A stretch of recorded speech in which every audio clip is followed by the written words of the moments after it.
Highest in all time record Jagadeka Veerudu Athiloka Sundari. అంటే శ్రీదేవి నాకు ఒక గిఫ్ట్ ఇచ్చింది, ఒక chess, very small chess board with అప్పుడు అది ఎలక్ట్రానిక్ అది, బట్ ఫిజికల్ గా మనం లిఫ్ట్ చేసి పెట్టి తప్ప టచ్ ప్యాడ్ లా కాదు. పెడుతుంటే అది కౌంటర్ మళ్ళీ వెయిట్ చేస్తుంది, మనకి కంప్యూటర్ ఆడుతుంది ఒక్కోసారి. లేదంటే తను ఇంగ్లాండ్లో ఎక్కడో కొనుక్కుందంటే తీసుకొచ్చి నాకు గిఫ్ట్ ఇచ్చింది. అండ్ నాకేదో ఇప్పటికీ నా దగ్గర ఉండాలి, మరి అది గుర్తు రావట్లేదు ఎక్కడుందో. ఖాళీ సమయంలో మీ ఇద్దరం కూర్చుని ఆడుతుంటే అనవసరంగా పెద్ద ఆయన వచ్చి డిస్టర్బ్ చేస్తాను. నేనున్నాను కానీ ఇద్దరు స్వర్గస్థులు అయ్యారు. పూర్వకంగా చేసాము ఈ సినిమా. ఆ సీన్స్ గారు ఆయన కూడా wonderful artist, wonderful human being అండి బాబా. అక్కడ ఉన్నటువంటి చిరంజీవి గారికి ఇక్కడ ఉండే చిరంజీవి గారికి ఏమైనా డిఫరెన్స్ ఉందా? Nothing at all. That is our megastar Jagadeka వీరుడు.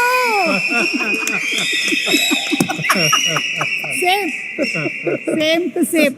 అంటే it is not an easy thing Chiranjeevi garu. ఇన్ని సంవత్సరాల పాటు ఆ స్టార్డమ్ మీది అలాగే కంటిన్యూ అవుతూ మీరు ఇప్పటికీ అన్ని సినిమాలు చేస్తూ చిన్నపిల్లల దగ్గర నుంచి పెద్దవాళ్ళ వరకు అందరూ మిమ్మల్ని ఇలా లైక్ చేస్తూ ఉన్నారంటే hats off to you, hats off to you. Great. First షాటా సార్? ఎగ్జాక్ట్లీ.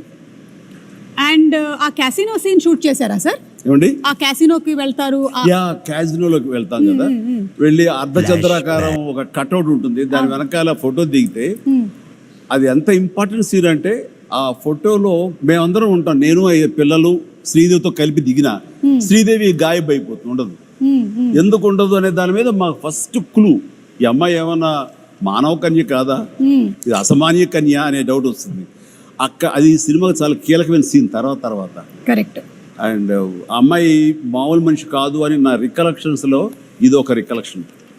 అది ముహూర్తం షాట్గా పెట్టారు, అక్కడ ఫైట్ అది చేయటం బాగుంది. ఊటీలో సీన్ ఇదేనా సార్? ఇదేనమ్మా నేను చెప్పిన సీన్.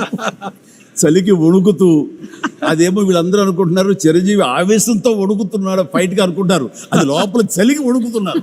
ఏదో మ్యాచ్ అయిపోయింది, కుదిరిపోయింది. నేను మటుకు షాల్ వేసుకుని ఉన్నాను చూడ లాస్ట్లో.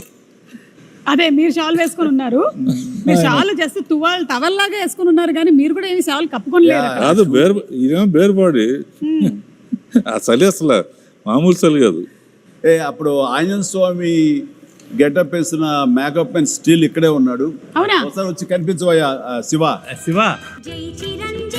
ఆ మేకప్ వేసి ఆ చేతులు అతను వేయాలి.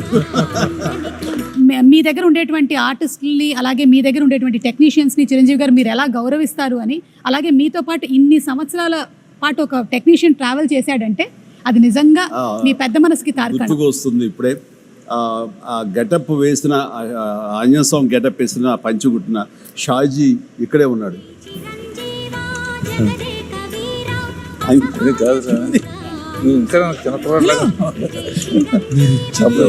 కష్టపడి అవన్నీ చేసేవాడు. అప్పుడు రకరకాల స్టైల్స్ ఏదైనా సరే తనే చేసేవాడు. బట్ సాంగ్స్కు మాత్రం బాంబే నుంచి స్పెషల్ కాస్ట్యూమ్ చేయించేవారు. అది ఎవరంటే అతను కిషోర్, బడా సాబ్ కిషోర్. బట్ ఇవన్నీ లోకల్వి, ఈ మైథాలజీ కానివ్వండి, రెగ్యులర్గా వేసుకునే డ్రెస్సెస్ కానీ షాజీ చేశాడు.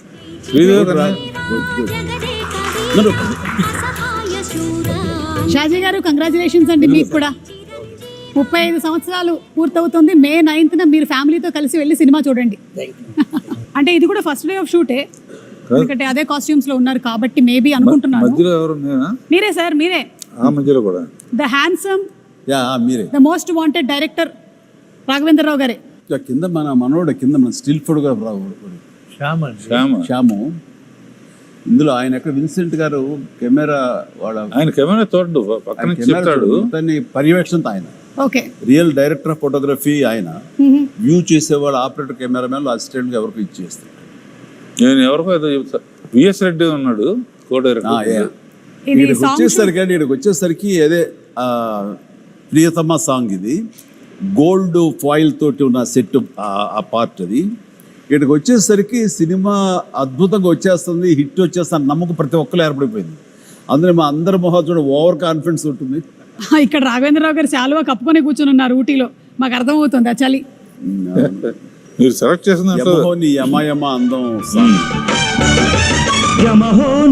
మాయమాదం చెలరేగింది గదిగ తాపం. ఏంటంటే నేను విన్నాను స్వప్న గారు వాళ్ళు చెప్పగా దట్ మన అశ్విని దత్ గారి శ్రీమతి గారు వాళ్ళందరూ కంగారు పడుతున్నారంట. అంటే ఇంత సినిమా తీసేశారు, అసలు ఈ సినిమా హిట్ అవుతుందో లేదో, ఆడుతుందో లేదో అని అనుకుంటున్నటువంటి ఆ టైంలో 3 ఏళ్ల కుర్రాడు వచ్చి మానవ నాకు కూల్ డ్రింక్ ఇవ్వా అని అడిగారట. ఆ 3 ఏళ్ల కుర్రాడే రామ్ చరణ్. సో ఎప్పుడైతే ఈ మానవ అనేటువంటి డైలాగ్ చెప్పి కూల్ డ్రింక్ ఇవ్వ అని అడిగాడో సినిమా హిట్ అయిపోయింది, పిల్లల్లో కూడా వెళ్ళిపోయింది అనేటువంటి నమ్మకం కలిగింది. మరి ఆ కుర్రాడే ఇప్పుడు మనల్ని నెక్స్ట్ క్వశ్చన్ అడగబోతున్నాడు. So let's have Ram Charan's video please. Congratulations Jagadek Veerudu Athiloka Sundari dream team తీసిన సినిమా 30 years ముగించింది. నేను డ్రీమ్ టీమ్ అని ఎందుకు అంటున్నానంటే అశ్విని దత్ గారు, ఇళయరాజా గారు, రాఘవేంద్రరావు గారు, ఎండమూరి గారు, విన్సెంట్ గారు, పరుచూరి బ్రదర్స్ గారు, ఇంతమంది లెజెండ్స్ ఇలా ఒక సినిమా కోసం కలవడం అనేది ఎప్పుడు జరగలేదు, నా బహుశా జరగదు కూడా. అందునే మా జనరేషన్ అందరూ వీళ్ళని డ్రీమ్ టీమ్ అంటారు. నాకు చిన్నప్పుడు మెమరీస్, బహుశా నాకు హనుమాన్ మీద భక్తి ఎప్పుడు మొదలైందో తెలియదు, కానీ ఖచ్చితంగా నేను చెప్పగలుగుతాను జై చిరంజీవ జగదేక వీర సాంగ్ నుంచి మొదలైంది ఏమో. It's most memorable film. మా జనరేషన్కి, మా ముందు జనరేషన్లో చాలా మంచి ఫ్యాంటసీ ఫిల్మ్స్ వచ్చినాయి, కానీ నాకు గుర్తుండే first magical adventure romantic film Jagadeka Veerudu. And అని మెమరీస్ ఎన్నో ఉన్నాయి ఆ సినిమాలో, మాట్లాడుకునే సీన్స్ కానీ అవన్నీ. బట్ ఆఖరిలో దేవకన్యగా వెళ్ళిపోతున్న శ్రీదేవి గారు మామూలు మనిషిగా మారిపోవడానికి ఆ రింగ్ తీసి వాటర్లో పడేసినప్పుడు ఒక చేప మింగేస్తుంది. మాకు తెలుసుకోవాలని ఉంది ఆ రింగ్ ఏమైంది, ఆ చేప ఏమైంది. 30 సంవత్సరాలు అయింది, మా ఎవరికి తెలియదు. ఇప్పుడు ఆ రింగ్ ఎక్కడ ఉంది, ఆ చేప ఎక్కడ ఉంది, దీనికి జవాబు ఒక్కలే ఇవ్వగలుగుతారు, మిస్టర్ నాగశ్విన్ గారు. నాగశ్విన్ మా జనరేషన్కి త్వరలో ఒక మంచి జవాబు ఇవ్వాలని డిమాండ్ చేస్తాం, అడగట్లేదు. Thank you so much. అంటే లైక్ ఫాదర్ లైక్ సన్. ఇది తెలియకుండా అదే నేను అన్నమాట ఇది. Exactly absolute no clue. ఇందాక అనుకుంటా నెక్స్ట్ జనరేషన్ సినిమా చేసి ఎవరెవరు ఏంటి అన్నప్పుడు సార్ ఆన్సర్ చాలా సింక్ లో ఉంది. Nag Ashwin be ready. Like father like son Chiranjeevi garu ఏదైతే చెప్పారో అదే రామ్ చరణ్ రిపీట్ చేశారు. నీ గడ్డానికి నా గడ్డానికి పోటీ నాగేశ్వన్. ఆయన ముడేసేవారే, ఎలకు జుట్లేదు కానీ. ఓకే, ఏదైనా May 9 మళ్ళీ ఫ్రెష్గా ఇంతకుముందు తీసాను అనుకోకుండా వెళ్ళి చూడబోతున్నాను. అనుకోకుండానే పాట వచ్చినప్పుడు మళ్ళీ అందరూ డబ్బులు వేస్తారు, అది ఎంజాయ్ చేస్తాను. కొన్ని అద్భుతాలు జరిగినప్పుడు ఆనంద బాష్పాలు అంటారే, థియేటర్లో వెనక నుంచి చూస్తూ ఉంటే పాటకు డబ్బులు వేస్తూ ఉంటే ఆ కళ్ళకు నీళ్ళు వచ్చేస్తాయి. వాళ్ళు చెప్తుంటే వింటమే తప్ప ఆ థియేటర్ ఎక్స్పీరియన్స్ నిజంగా కొన్ని చూడలేకపోయాం. అండ్ అంటే జనరేషన్స్ మారిపోయింది 35 ఏళ్ల క్రితానికి ఇప్పటికీ. అండ్ ఖచ్చితంగా లేటెస్ట్ జనరేషన్ దీని గురించి వినుంటారు తప్ప కని ఉండరు.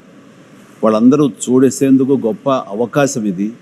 అండ్ మీ పెద్దలు, మీ తల్లిదండ్రులు, ఆ పెద్దవాళ్ళు ఈ సినిమాని ఎంతగా ఆస్వాదించారో మీరు వినుంటారు మాటల్లో. ఖచ్చితంగా అది నిజమా కాదా అని తెలుసుకునేందుకు May 9th ప్రతి ఒక్కళ్ళు, ప్రతి యంగ్స్టర్, ప్రతి చిన్నపిల్లలు వెళ్ళి చూడండి, మీరు ఖచ్చితంగా ఆస్వాదిస్తారు.